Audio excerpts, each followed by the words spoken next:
આગળ સમાચારમાં વાત કરીએ તો સમાચાર સામે આવી રહ્યા છે અમદાવાદના તાપમાનમાં ફરી વધારો જોવા મળ્યો છે તો ફરી કાળઝાળ ગરમી પડશે અને સાથે ગરમીનો પારો ઉંચકાયો છે તો ગરમી 40 ડિગ્રીને પાર થતા લોકો પરેશાન થયા છે તો કાળઝાળ ગરમીની શરૂઆત થઈ ચૂકી છે ફરીથી રાજ્યભરમાં આગામી દિવસોમાં ગરમી વધશે તો અનેક શહેરમાં તાપમાન 40 ડિગ્રીને પાર જશે સાથે જ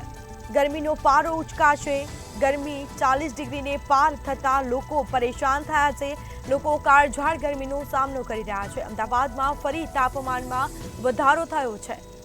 તો ગરમીનો પારો ઉંચકાયો છે ગરમી 40 ડિગ્રીને પાર થતા લોકો પણ પરેશાન થયા છે પરસેવે રેબઝેબ લોકો થઈ રહ્યા છે રાજ્યભરમાં આગામી દિવસોમાં ગરમી વધવાની છે તો અનેક શહેરમાં તાપમાન 40 ડિગ્રીને પાર પહોંચ્યું છે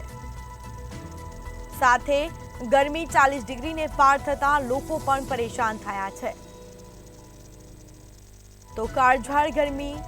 અમદાવાદમાં ફરી તાપમાનમાં વધારો થયો છે 40 ડિગ્રીને પાર તાપમાન પહોંચતા લોકો પરેશાન થયા છે કાળઝાળ ગરમી રાજ્યભરમાં આગામી દિવસોમાં ગરમી વધશે ગરમીનો પારો ઉંચકાય તેવી શક્યતાઓ કરવામાં આવી છે અનેક શહેરમાં તાપમાન 40 ડિગ્રીને પાર પહોંચ્યું છે